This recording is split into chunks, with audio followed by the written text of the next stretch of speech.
meu povo, daqui a pouco é hora de encarar a música. Guardiões da Galáxia Volume 3 chega em 4 de maio nos cinemas e promete ser uma grande conclusão para a saga do grupo de heróis mais improvável da Marvel. E para apreciar ainda mais o fim dessa jornada, vale relembrar toda a trajetória cheia de música, humor e tragédia que levou os Guardiões até aqui. Não só isso, a gente também vai fazer um breve recap da história do Adam Warlock nos quadrinhos e o que a presença dele no filme pode significar no MCU. Por isso, pegue o seu Walkman e sua mixtape favorita e venha comigo na jornada intergaláctica do Senhor das Estrelas e os seus companheiros. Bora!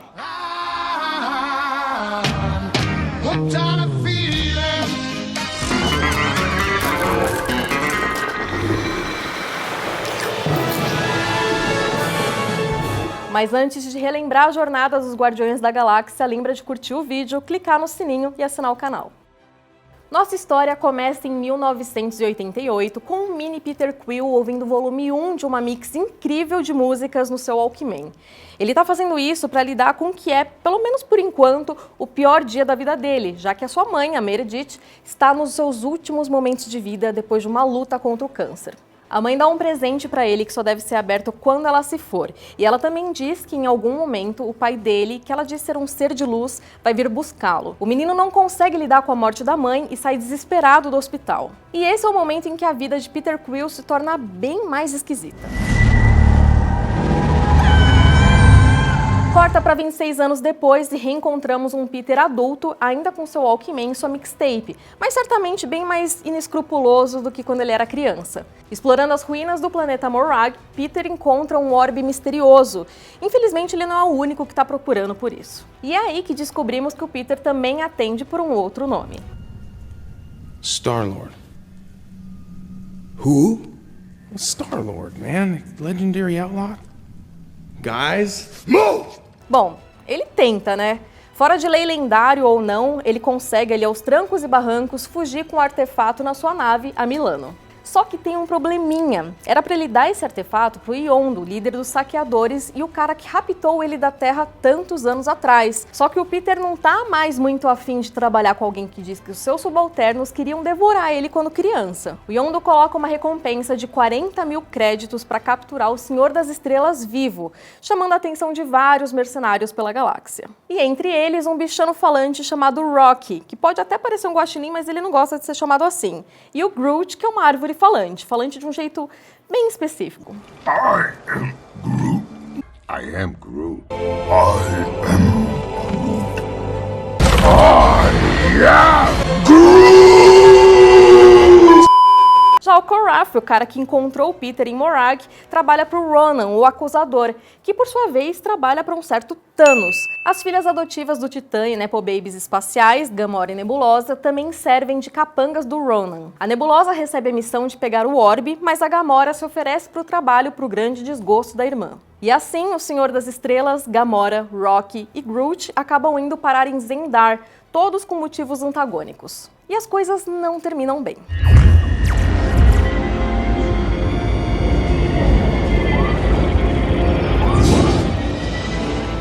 Os 4 são mandados para uma prisão de segurança máxima nos confins do espaço, onde os prisioneiros não são nem um pouco fãs da Gamora.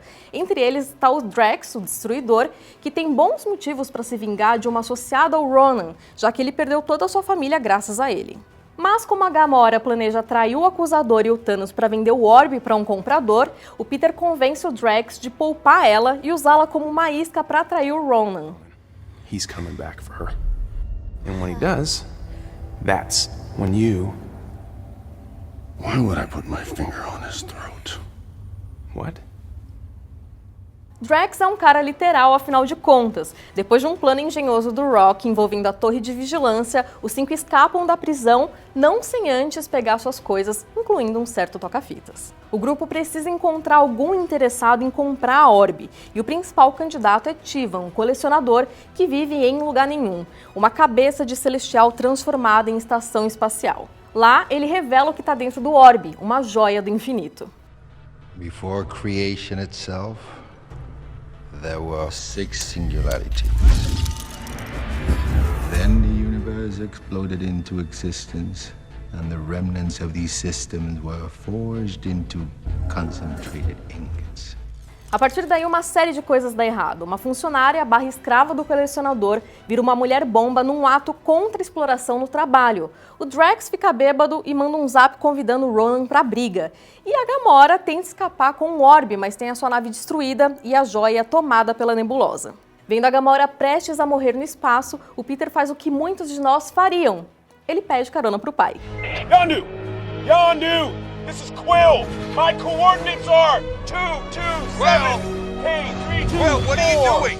Groot resgata o Drax e os dois convencem Rock, bem a contragosto, a resgatar o Peter e a Gamora. Já o Ronan entra em contato com Thanos para avisar que ele tem a orbe, mas que os planos mudaram agora que ele sabe que tem uma joia do infinito dentro dela.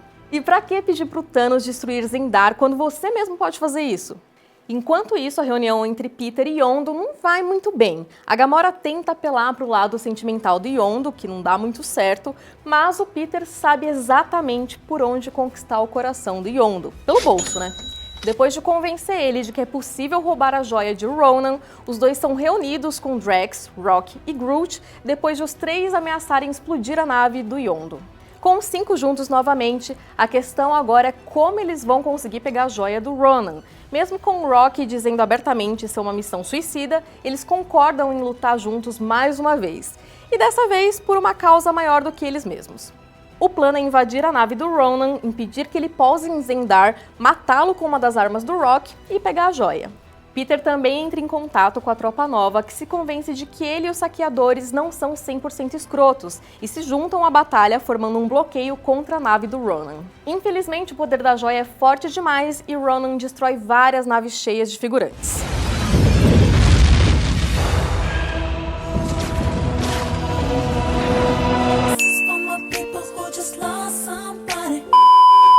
Peter, Gamora, Drax e Groot invadem a nave dele, enfrentando as forças de Korath e da Nebulosa, que prefere arrancar a própria mão a se juntar à irmã. O ataque do quarteto não funciona, mas nada que o Rock jogando uma nave na força do Ronan não resolva por uns tempos, né? E, infelizmente, agora eles estão numa nave ainda maior em queda livre, com nenhuma chance de sobreviver. Ou quase nenhuma, graças ao Groot, que se desdobra em uma esfera para proteger os seus amigos, sacrificando a própria vida no processo.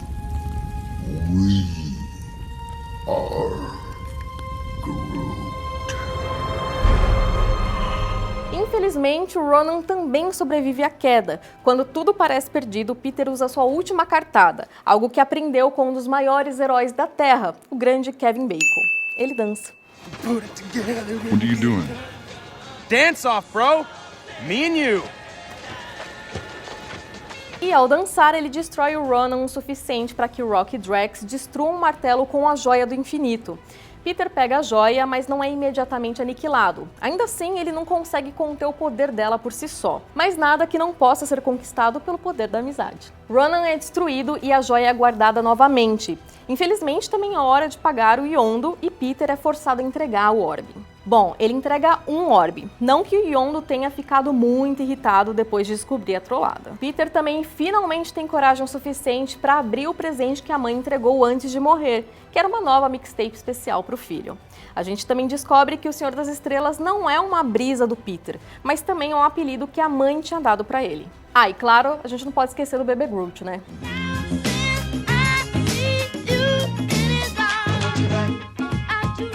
Mas o mais importante é a revelação de que Peter não é 100% terráqueo e que o pai dele é algo completamente diferente e desconhecido. Não só isso. Quão diferente, quão desconhecido e quão babaca. É o que a gente descobre em Guardiões da Galáxia Volume 2.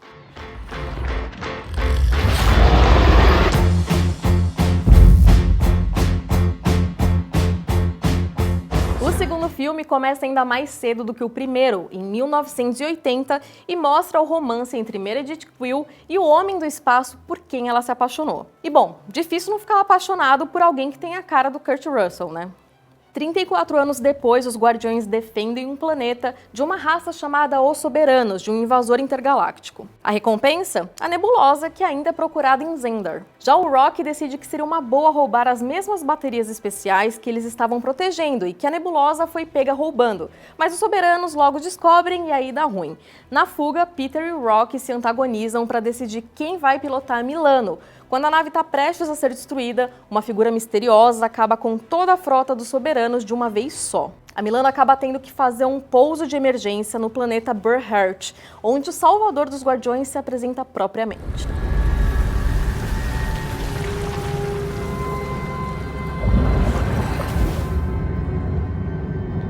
Ego explica que ele contratou o Yondo para levar o Peter de volta para ele logo depois da morte da mãe, mas por alguma razão o Yondo deu para trás no acordo. Ego diz que esteve à procura do Peter desde então e finalmente descobriu o paradeiro do filho ao ouvir as histórias sobre o Senhor das Estrelas. Ele oferece levar Peter para casa para se tornar o pai que sempre sonhou em ser. Logo de cara, o Peter não parece muito interessado na ideia, relembrando dos traumas na Terra e de ter que convencer seus amigos que ele era filho do David Hasselhoff.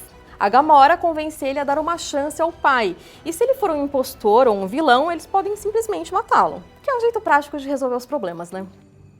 Touch me, and the only thing you're gonna feel is a broken jaw.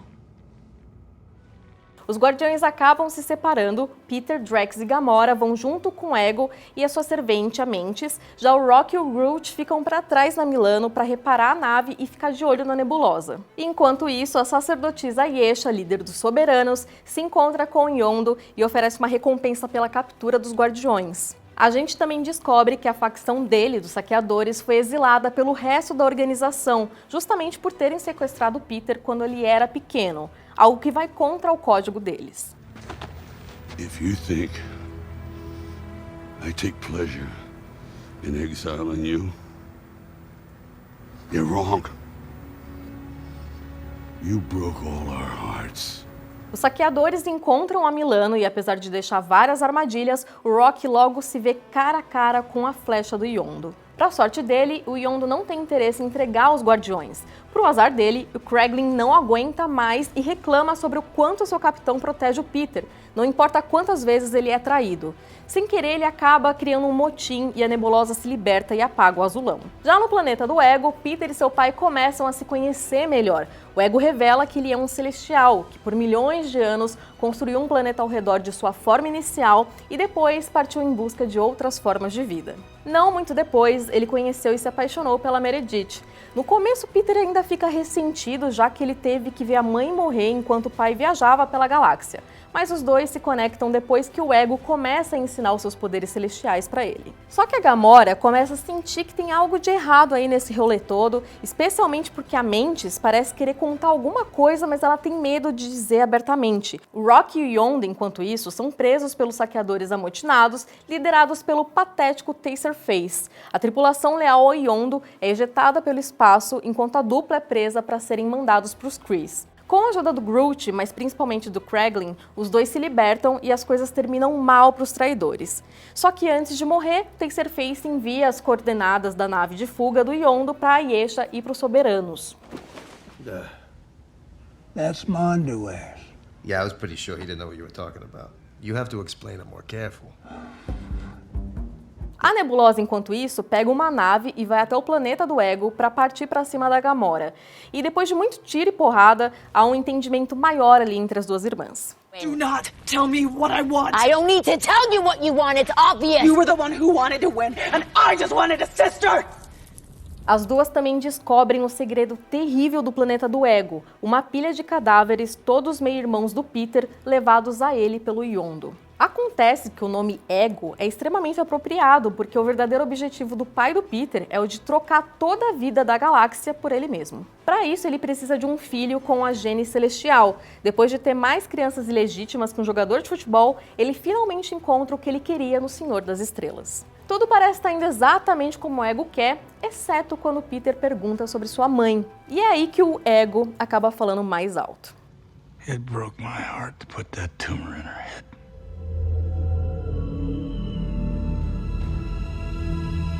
What? No, all right. I know that sounds bad. Peter Quill, sempre o filhinho da mamãe, não reage muito bem a essa revelação e ele atira no próprio pai. Com um forte caso de ego ferido, perdão do trocadilho, o Celestial decide seguir com seu plano na marra, usando Peter de bateria para fazer suas plantas espalhadas pela galáxia crescerem e começarem a destruir planetas inteiros, incluindo a Terra. Como motivação extra, ele quebra o Walkman, que significa tanto para o filho. Mas o Yondu e o Rock vêm ao resgate e o novo objetivo dos Guardiões é o de matar o Ego de uma vez por todas, destruindo o núcleo do planeta. Tudo ia até bem até os soberanos aparecerem para complicar tudo. Isso leva a uma mudança de planos, com o pequeno Groot tendo que plantar um explosivo dentro do núcleo do Ego.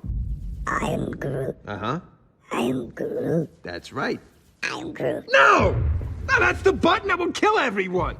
A Mantis usa os seus poderes empáticos para fazer o planeta inteiro dormir por um tempo, até tomar um pedaço de metal na cabeça. Quando tudo parece perdido e Ego captura Peter novamente, Yondu dá um conselho genuinamente bom, talvez pela primeira vez na vida dele. I don't use my head to fly the arrow, boy! I use my heart! E pensando nas coisas que mais importam para ele, o Peter consegue controlar os poderes celestiais e partir pra porrada contra o Ego. Ele consegue conter o pai até a bomba explodir, perdendo seus poderes de celestial e virando uma pessoa como outra qualquer. Enquanto o planeta do Ego colapsa em si mesmo, o Peter parece aceitar o seu destino, até ser resgatado pelo Yondu. E em um dos momentos mais fortes de todo o MCU, Yondu sacrifica sua vida e dá seu traje espacial ao filho adotivo. No fim, Yondu era o David Hasselhoff que o Peter tanto procurava. Sem falar que ele também deixou um presente especial para o Senhor das Estrelas, um Zune, a última palavra em entretenimento portátil na Terra. He may have been your father, boy, but he wasn't your daddy.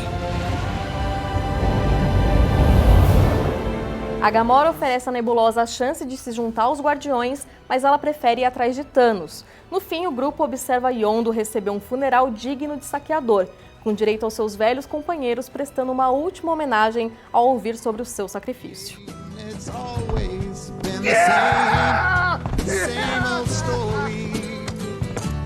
Assim terminou o segundo filme de Guardiões da Galáxia. Demorou quase 6 anos entre o lançamento do segundo e o terceiro filme, mas isso não quer dizer que os Guardiões sumiram do MCU, pelo contrário. Em Vingadores Guerra Infinita, o grupo tem um papel de destaque na narrativa. Primeiro, eles resgatam Thor depois que a nave dele é destruída pelo Thanos. Rock e Groot vão com o Asgardiano para criar uma nova arma para ele, enquanto o resto dos Guardiões vai para lugar nenhum proteger a joia da realidade. Infelizmente, a Gamora acaba sendo capturada e sacrificada pelo Thanos, tudo para conseguir a joia da alma. Quando Peter descobre o que aconteceu com ela, ele não reage muito bem.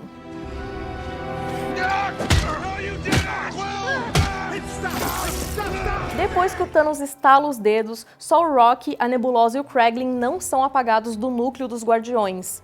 Em Vingadores Ultimato, a Nebulosa e o Rock participam do assalto no tempo para recuperar as joias do infinito. A Nebulosa, em particular, tem um papel bem importante. Ela acaba sendo capturada pelo Thanos de 2014 e junta forças com a Gamora do passado para derrotar o pai. Infelizmente para o Peter, essa não é a Gamora que se apaixonou por ele. Tanto que depois que o Thanos é finalmente derrotado, ela desaparece. E a melhor companhia que os Guardiões têm por um tempo é o Thor. Pelo menos até Thor, Amor e Trovão, quando ele se separa do grupo para ir atrás do Gorr. E a Mantis revelou pro Peter que ela é meia irmã dele, com os dois sendo filhos do Ego. E o Kevin Bacon passou o Natal por lá, não totalmente por vontade própria, mas fazer o quê, né? When we are born, we are swaddled and snuggled, whispered to, fussed over, tickled. E é nesse pé que as coisas se encontram às vésperas de Guardiões da Galáxia Volume 3.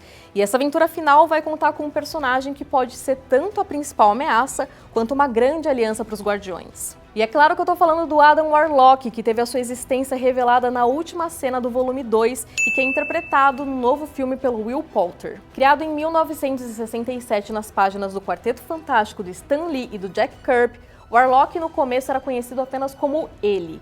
E era um ser artificial criado por um grupo conhecido como Enclave para dominar o mundo. Só que ele, dotado de livre-arbítrio, não curtiu muito essa ideia e se voltou contra os seus criadores quase que imediatamente. Nos anos 70, ele foi encontrado pelo Alto Evolucionário, que o modificou e o renomeou para Adam Warlock, além de colocar a joia da alma na sua testa para absorver seus inimigos. Mas quem realmente definiu o personagem do jeito que a gente conhece hoje foi o Jim Starlin. Ele bolou uma das histórias mais famosas do personagem, a Saga de Magos, em que o Warlock enfrenta o líder da chamada Igreja Universal da Verdade, conhecido apenas como o Magus. Isso até ele descobrir que o vilão é, na verdade, uma versão do futuro dele mesmo. Para enfrentar esse Warlock maligno, ele conta com a ajuda daquele que seria o seu grande nêmesis, rival e amigo ocasional, Thanos, o Titã Louco. Mas isso foi só o começo, já que o Starling trouxe o Warlock de volta na sua HQ mais icônica, Desafio Infinito. Nela, ele renasce da Joia da Alma e reúne os maiores heróis da Terra para impedir que o Thanos use a Manopla do Infinito para acabar com metade da vida no universo. Acho que você conhece pelo menos uma outra versão dessa história, né? Nos anos 2000, o Warlock reapareceu como parte da reinvenção do núcleo cósmico da Marvel pela dupla Dan Abnett e Dan Lanning, que foi a responsável pela encarnação dos Guardiões da Galáxia liderados pelo Senhor das Estrelas. A mesma que inspirou as versões desses personagens no MCU e que nos quadrinhos tinha entre os membros da equipe o próprio Adam Warlock. Mais recentemente, ele apareceu como um dos personagens do jogo dos Guardiões lançado em 2021, com várias das características dele dos quadrinhos, e uma pitada extra aí de arrogância. Já no MCU é difícil ter uma ideia exata do que esperar dele. Toda a rivalidade com Thanos e esse lance da Joia da Alma devem ficar de fora por motivos óbvios, mas a gente sabe que o Alto Evolucionário é um dos vilões do filme, já que pelo visto foi ele que criou o Rocky. Mas fica aí a pergunta, qual você acha que vai ser o papel do Adam Warlock em Guardiões da Galáxia Volume 3? Você acha que o grupo vai ter um final feliz? Quem será que vive? Quem será que morre nessa história? Conta aí pra gente nos comentários e lembra de curtir o vídeo, clicar no sininho e assinar o canal. E acima de tudo, reflita as imortais palavras do grande Zardo Hasselfrau.